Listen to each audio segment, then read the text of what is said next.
Okay, this is Math 1101 for the lecture of November 17. We'll finish up section 6.2 on the normal distribution and z, and we'll get started on 6.3, make it through several examples. Starting to run out of material. We only have to get through 6.4, so I'll have plenty of time for review and extra problems and things like that. So I have a brief review of last time. Here's the z distribution along with its percentiles. This is a shorter version of a table that's always found in particular classes, although more and more people are getting their answers from calculators. And we'll come back to this as we need to do that. And just a quick review, as you recall last time we looked at the percentage of newborns weighing more than 8 pounds or weighing less than 5 pounds 8 ounces.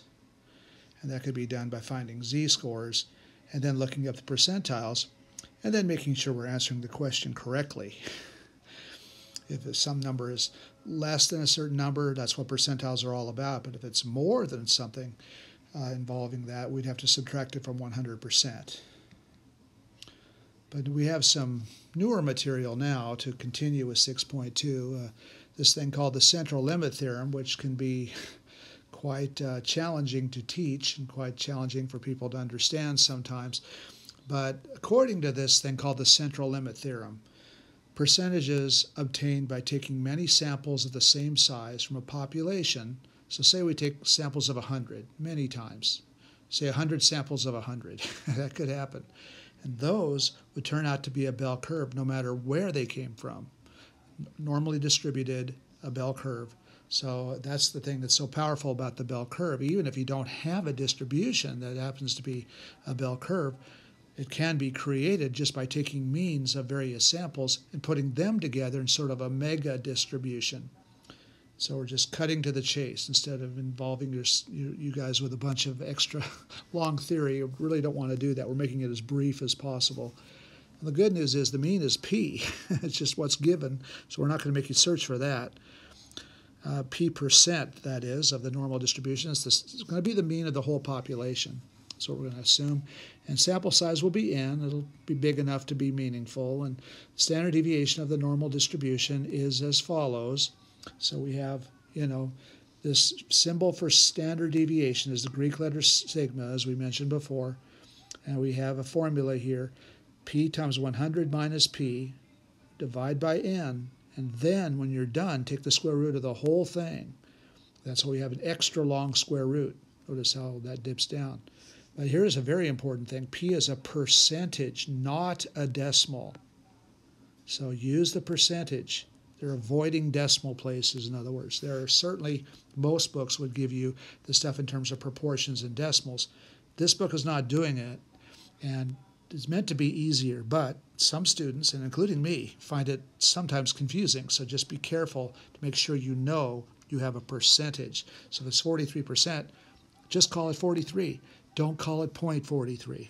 There's no need for decimals until the very end. So let's take a look at an example, and hopefully this will explain a little bit better what we're doing. I think it's always better to lead by example. In my 1201, they get so much into the theory, they forget to give examples, and I'm afraid some of the students are just being rather confused by it. I'm more of a practical teacher anyway, believe it or not, and I'm trying to avoid too much theory, although some of it is necessary. I recognize that. But if you're doing all theory all the time, then that really is not an elementary course. So, for a certain disease, 30% of untreated patients would be expected to improve within a week. Okay, that's fine, a week, usually like a cold or whatever, but this is disease now. We observe a population of 50 patients, that's a decent sample, and we record the percentage who improve. According to this new central limit theorem that we have, which really is very important in statistics, but we're not going to overdo it.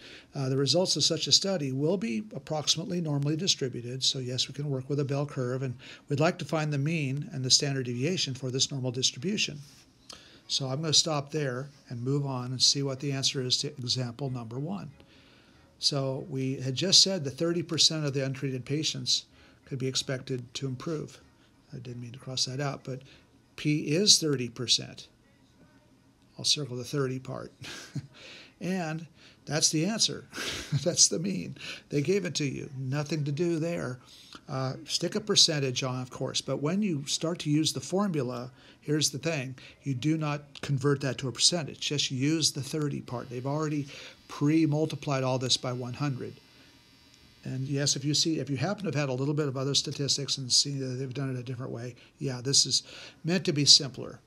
So hopefully you'll see it that way. And so to find the standard deviation, we have our formula, of course, right there, and we're going to put in the 30, not a 0.30, but a 30. And 30 goes in for the p, and then 100 minus p.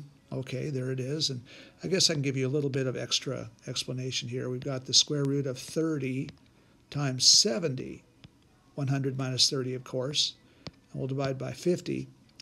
Okay, that's 2100 divided by 50.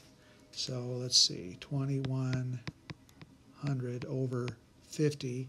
What would that be? I've got my handy dandy calculator here, and that will be 42. Square root of 42, which, if you hit the square root key, you'll see it's very close to 6.5 percentage points. So you could even say 6.5%. So to answer the question, go ahead and put it back on. I'm not even going to convert this to a decimal. I think that might be more confusing than helpful. But yes, it does have an equal 0.065. But that's not important right now. Okay, let's go back to problem number 2. Let's find the percentage of test groups of 50 patients in which more than 40% improve within a week. I'm a big believer in showing curves, but in a class like this, we barely have enough time to even get our feet wet in this, and it's time to move on. So I'm not going to require that of you, but just in case this helps you a little bit, let's put down the 30%. This, of course, is in percentage.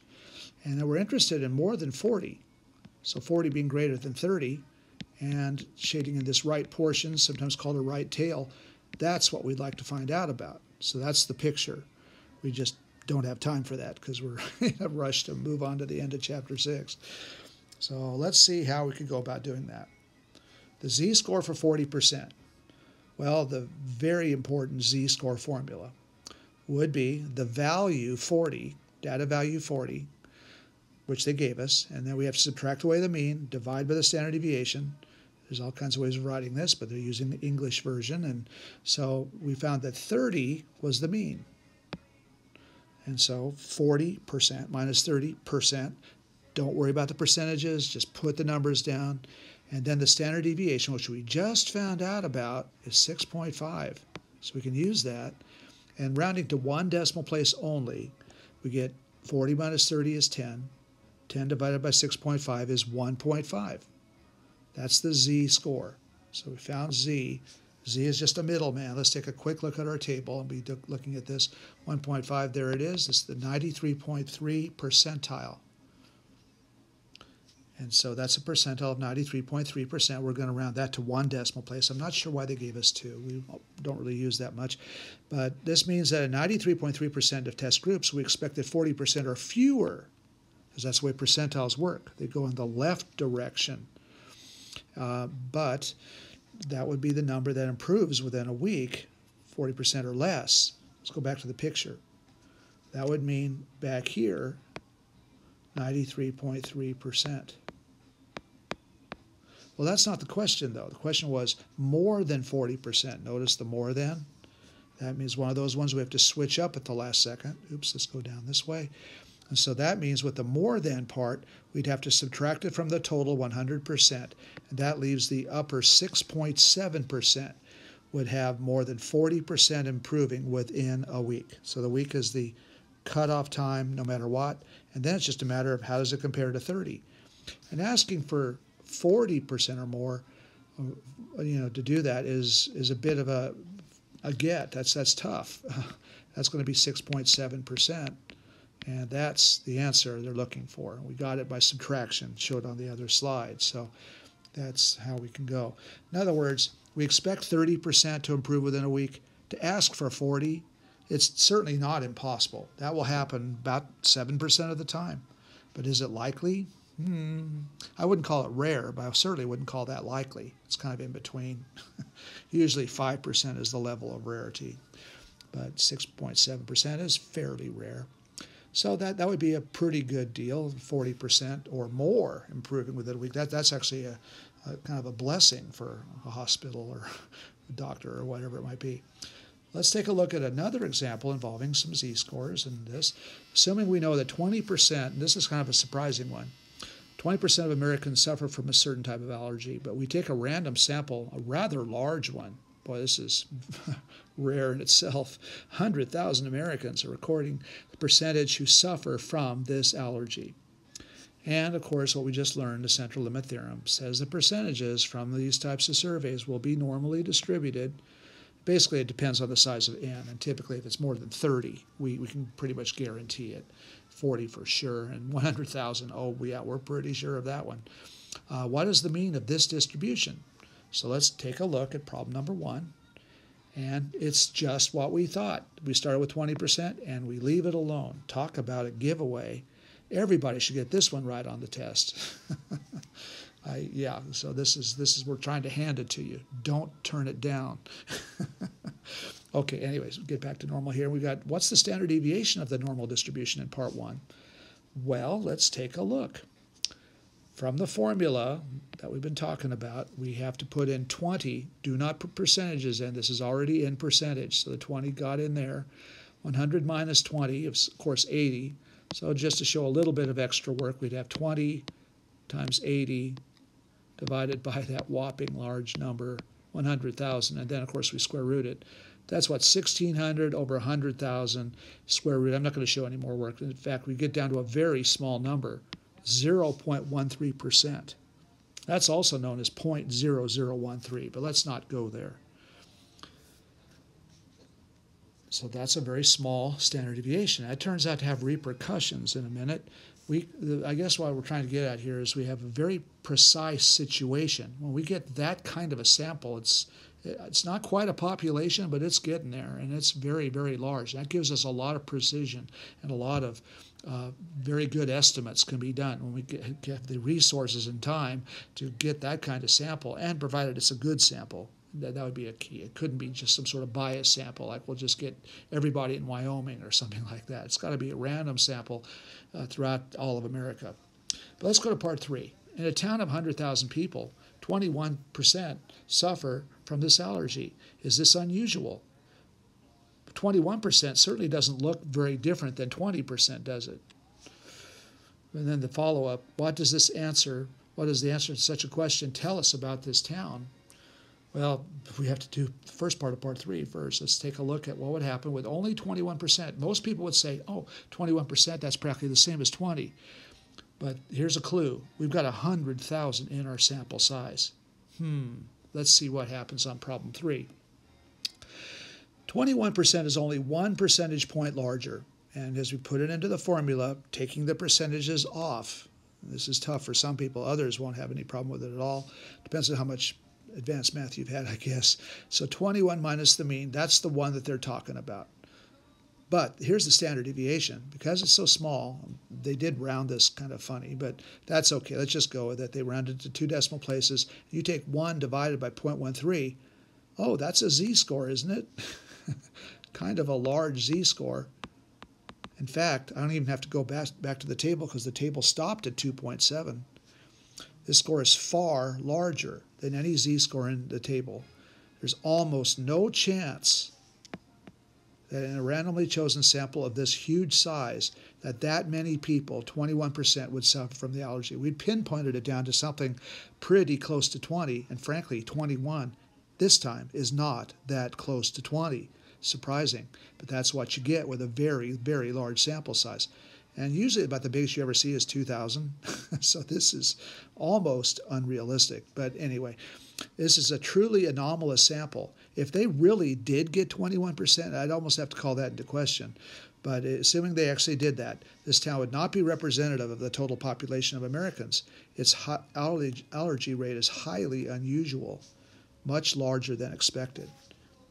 Oh, for example, 20% of 100,000 would be that we'd expect about 20,000 people to have the allergy. Just looking at it from a different point of view, I'm not even writing anything down. But apparently they got 21,000.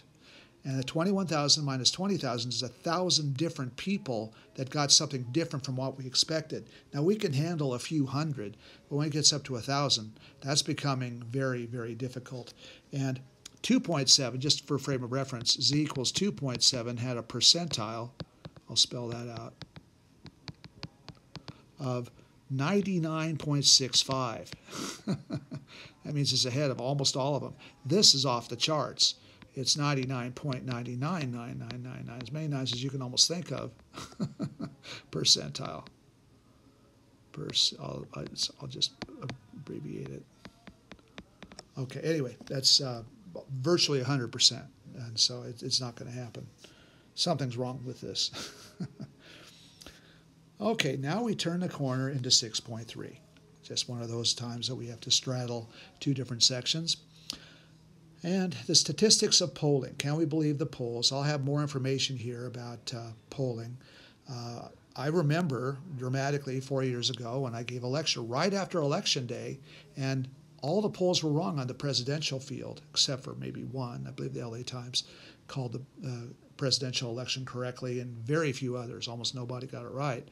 And one could even say that the polls were off this time too, but, well, in a different respect, but sort of the same tendencies. So we can go into that in another lecture, as our other book used to. I will grab part of that other book, and no obligation. I'll just give you some background information for why polls sometimes get it wrong. But all polls do have a margin of error.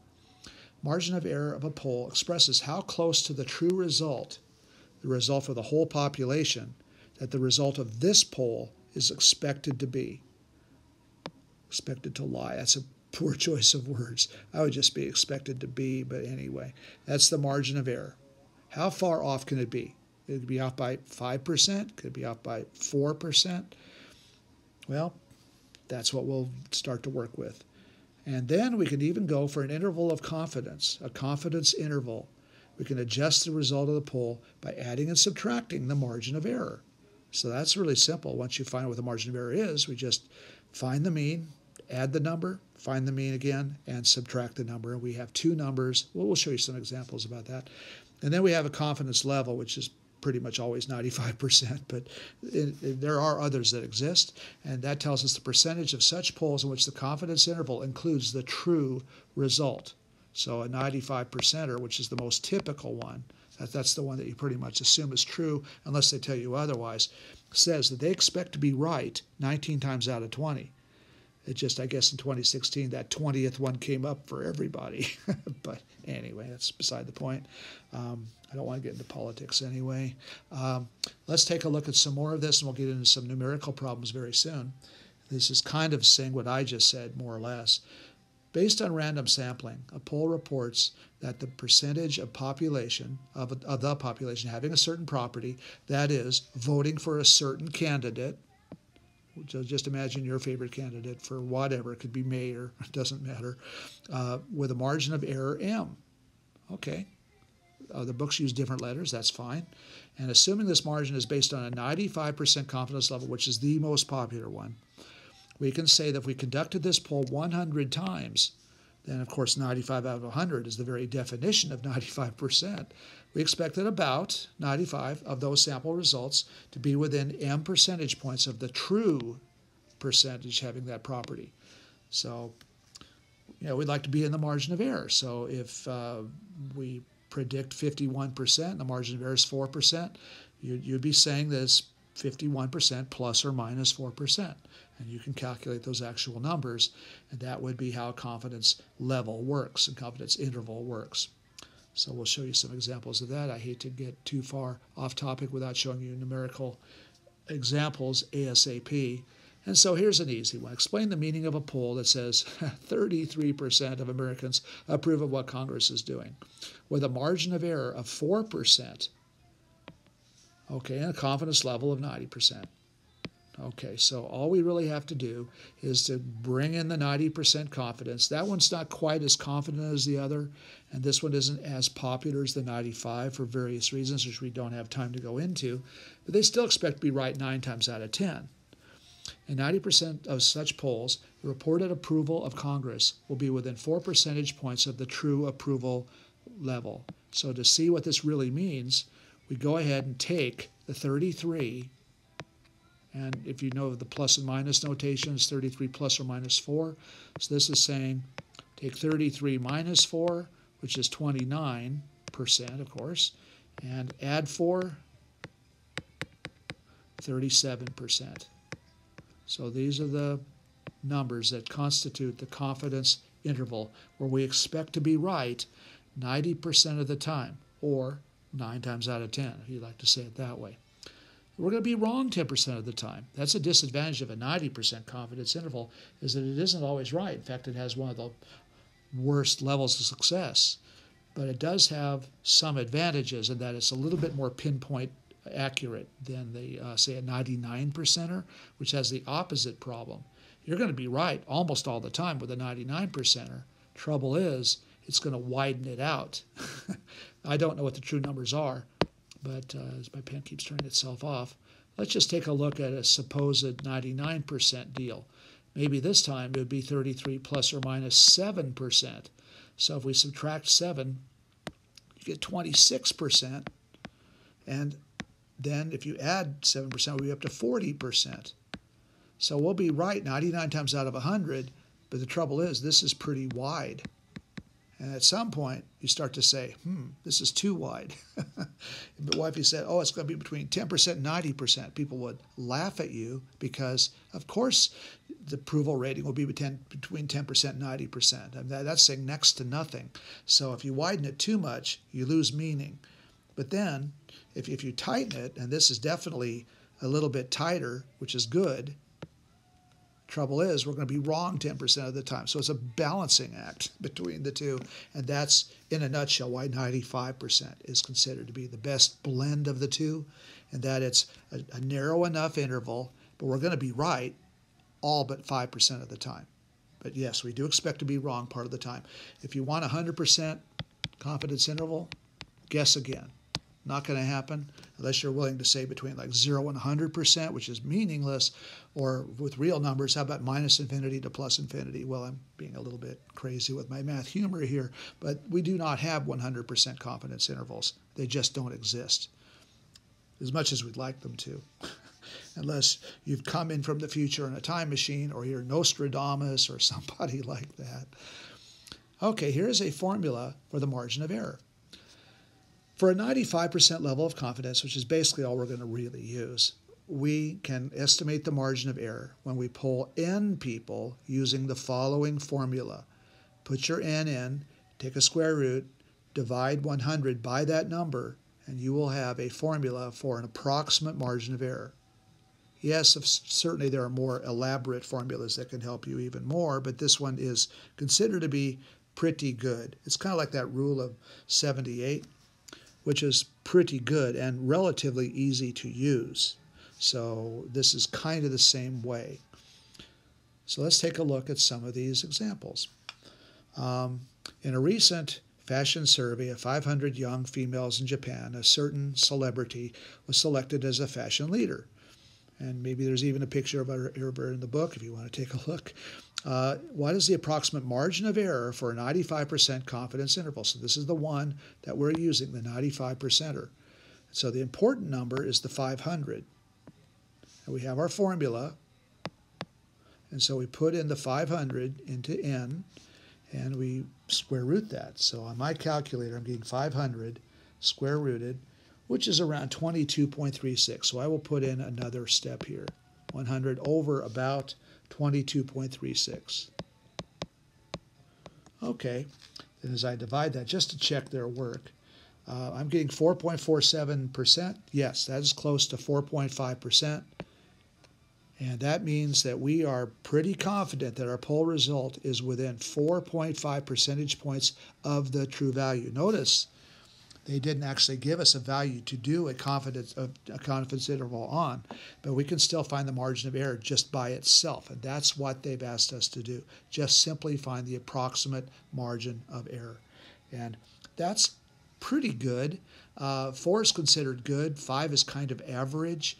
3 is very good. And sometimes I wonder if that's really true. And you get out to 6 or 7%, and they're semi-sloppy in my opinion, but those are just rules of thumb as far as margin of error. And if you look carefully, any survey is supposed to have a margin of error at the bottom somewhere. Might even be called MOE, and it has a plus and minus sign, and so it's very typical you'd have a plus minus 4.5. So little things like that. Maybe in fine print you have to look for it, but they're there, and it tells you how accurate the poll is supposed to be. And just about always is 95% confidence. So they often say that too. And usually that's kind of understood anymore. But anyway, I've seen that certainly done in a lot of publications and internet. Well, we have a few more examples. I guess we can run through them. Next, in October 2013, there's a polling institute surveyed 683 New Jersey residents who were displaced from their homes due to Hurricane Sandy earlier, a year before. So the poll found that 61% of the respondents were dissatisfied with the recovery efforts so far. So the poll surveyed 683 people. What's the approximate margin of error for the 95% confidence interval? You could probably, if you'd like, you could stop the recording and try it yourself. But I'm going to zoom ahead to problem number one, answer number one, and see what it says. Basically, our formula in terms of a percent will be 100 over n. I'll put a little percent here to remind us. And n is 683. I'm going to square root that on my calculator. And we get 26.13. So this would be 100 over 26.13, which, of course, gets you 3.83%. 3.8% is fine. Remember, this is an approximation. So for us to get a whole bunch of extra decimals would be kind of silly in my opinion. I won't charge you for it, but a tenth of a percent is plenty. This is approximately equal. So sometimes they put little squiggles in there. Let's go back to and do number two. This poll of 683 people found that 61% of its respondents were dissatisfied with New Jersey's efforts. Can we conclude with certainty that no more than 66% of displaced workers were dissatisfied? Well, I think I'm going to draw a little picture here, show you kind of what's going on in terms of percentages. The poll found that 61% were dissatisfied, and we're going to look for no more than 66%. So no more than means 66% or less. So no more than means you can't go higher than that. In other words, less than 66%. You have to think about the words very carefully sometimes. Okay, can we conclude that? Well, let's find out. Let's see what number two says. Our answer to part one says we can be 95% confident that the poll number of 61% is within 3.8% of the true percentage of all displaced residents who are dissatisfied. After all, we just got a sample, a pretty healthy sample of 683. We're trying to represent everybody in New Jersey who may have been affected by this hurricane. And they've got a lot of hurricanes this year, up to Hurricane Eta, all of the Greek letters they have. Okay, so the true percentage of all displaced residents who are dissatisfied. Well, anyway, this is very likely that the true value will be, and we want to look at what happens with this confidence interval. So we're going to take 61 plus or minus 3.8, and of course this is percent. So let's subtract first and get a low of 57.2%. We add next, and we get a maximum of 64.8%. And the whole interval is below the 66%. Wow. This is the likely area. So between these numbers is considered to be likely. And if we're talking about no more than 66%, well, we cannot make this conclusion. We're pretty sure. We can be pretty confident that no more than 66% would be dissatisfied, because that's really carrying it out there. In other words, just draw a different picture here. So let's just do a number line picture. 64.8, 57.2, 7.2. Let's try if I can do that. And so let's shade this in. And 61 was right down the middle. And we're interested in 66. So we want to make sure it's all less than 66. I'd say yeah, but we're not 100% sure of this. I'd say we're more than 95% sure, because we've got 95% of them in this red area here. And we're sealing off everything above 66 But if we're going to try to get everything that's under 66, we've got the little extra material here, little extra material here, but it isn't quite 100%. We cannot say absolutely. In fact, we can hardly say anything with absolute certainty in statistics. We can predict with certain levels of certainty, and it can be over 99% sometimes. But this one, I'd say, is close to 99% sure. But is it 100%? Well, that's the frustrating part about statistics. Sometimes you can never quite get there. Part 3. Suppose instead that the poll of 683 people had found that 53% were dissatisfied. That's a different number. So instead of 61, we're down to 53. So only 53% are dissatisfied. That's actually better results for the government. Explain what we can conclude about this result. Could we assert with confidence that a majority of displaced residents were dissatisfied with recovery efforts? Let's take a look. We can be 95% confident that the poll number of 53% is within 3.8 percentage points of the true percent of all displaced residents who are dissatisfied.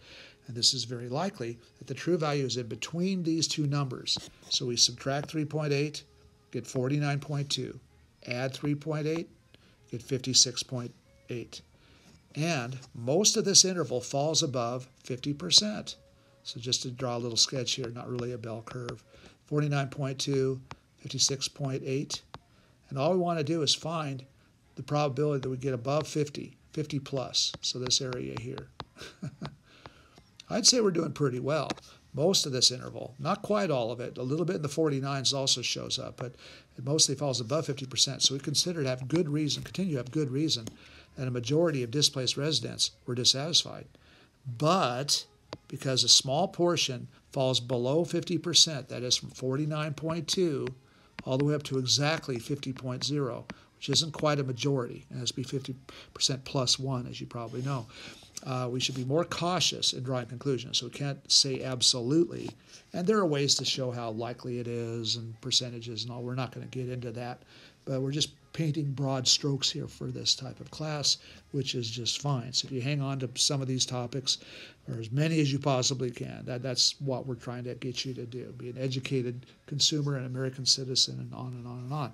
So, yeah, we've got a pretty good shot at that. Mostly that interval is above 50%, but not entirely. It is kind of a fence sitter. There's a chance it may have just dipped slightly below. But if it did, it would be a real close call. So it's looking very promising, I'll put it that way. Let's go to number 4. Suppose we wish to have a margin of error of 2 percentage points. How many people should we interview? Okay, well, this is a little bit backwards. Now we've got 2% for the margin of error. So we have to do it the other way around. We have to find n. So if we put 2 over here and take 100 divided by square root of n, there's a little bit of algebra. Multiply both sides by square root of n. So times square root of n.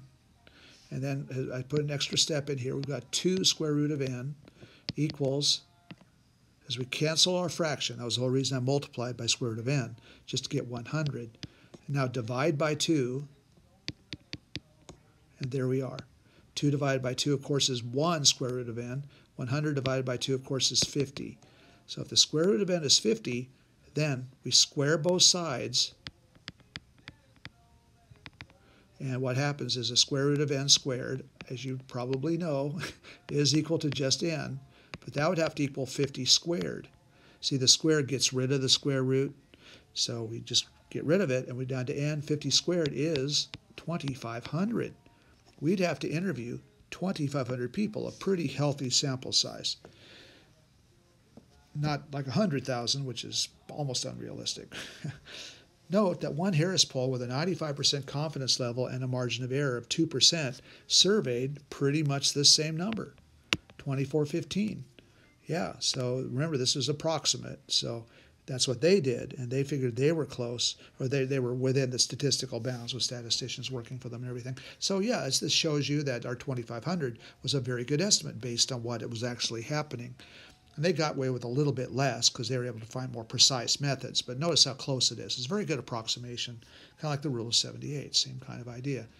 So we have equivalent formulas we can use. It kind of leads into the next formula.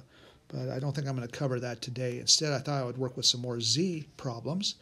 And if you look at 6.2 in your book, there's some written homework, which I hope that you're trying to do. The WebAssign is up and available. I made it available, I think it was yesterday. I'm recording this on a Saturday.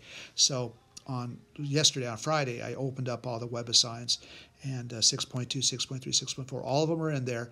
Of course, they all have to be done by finals week, and we certainly hope you've been working on them as you go along.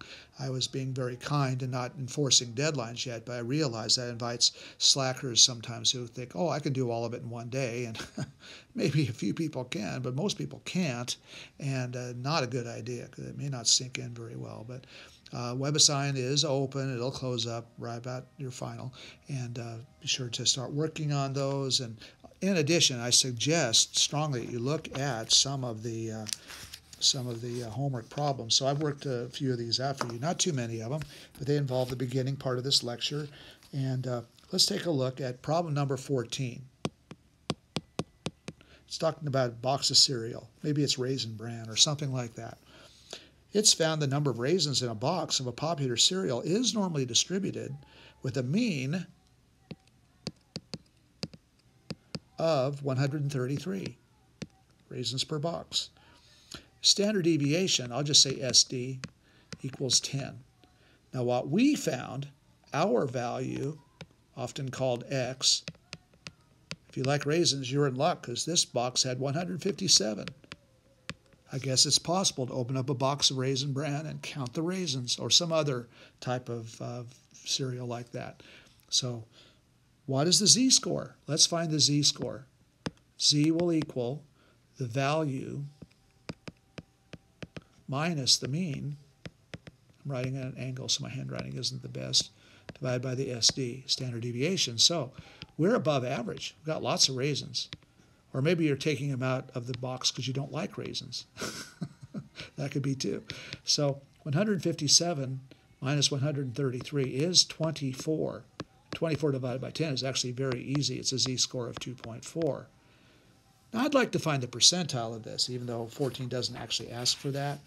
At least in my book, on page 422 is that z-table. And I could zip over and take a look, I guess.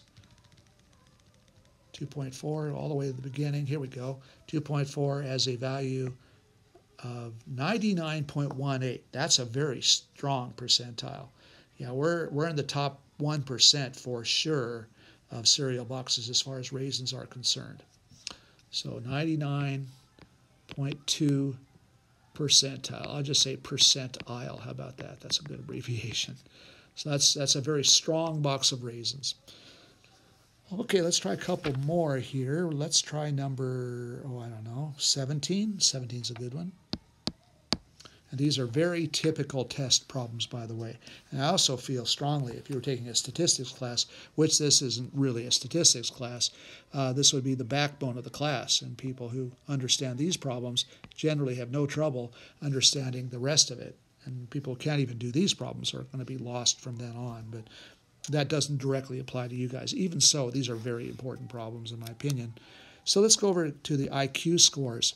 Intelligent quotient, IQ, has a mean, kind of botched that up, that was supposed to be number 14. Okay, so mean of 100, that's a nice easy number. Standard deviation for practically all of them is 15. Now we have a person whose value is 115. Above average in intelligence. That's the way most college students are, but do not worry about that.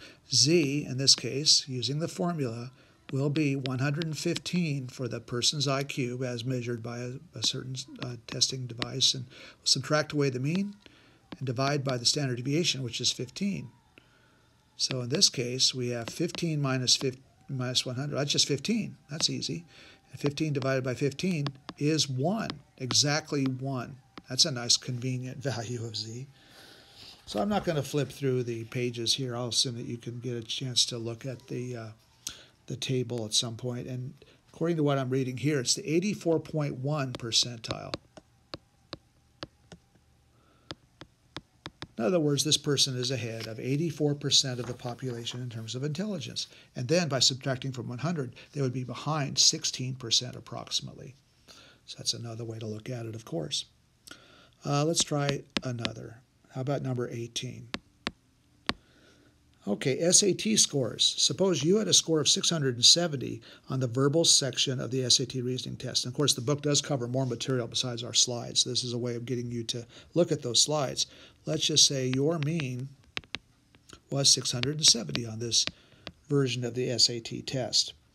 Now, the mean, as you can find, it's a 0, by the way. And actually, I screwed up, didn't I? Yeah, that's the value. That's the value. So we don't know much about your value until we can compare it to the mean. So here comes the mean. And the mean happens to be, when you look it up in the text, 507. Oh, so that 670 is looking pretty good now, huh? 670 compared to 507. Definitely above average. The only question is it a lot above average or just somewhat above average? That's the big question now. Okay, we have to look up the standard deviation. So SD 111. So let's go ahead and get the z-score. We put in the 670 for this person's value. We put in the 507 as an average. We divide by the 111, a fairly large standard deviation, by the way. So as we subtract, we find this person is 163 points above average. However, the building blocks we're using are in groups of 111. So this is a fairly high z-value of 1.47. Let's just call it 1.5 for this class. I'm so used to doing 2 decimals for z, but your table will only give you 1 decimal. And yes, of course, the table will be available on the test, so you will not have to memorize it. This puts this person into the 93.3 percentile. Oops, 93.3 percentile. Let me cross that out. 93.3 percentile, my abbreviation for percentile there. And that means that they're ahead of all but about 7%.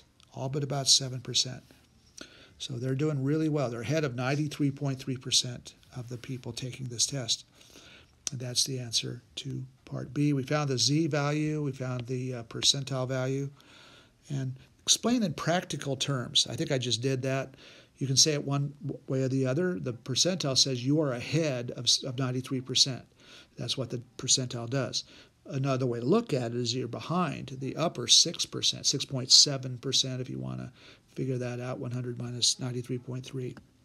So we have that kind of thing. Oh, yeah, a follow-up to number 17. Let's go ahead and do that as we get ready to close things out for today. 17b. It's often said, getting back to the IQ scores, so 17 was the IQ, and let's see, as 18 was the SAT, and number 14, what was that again? That was about the raisins.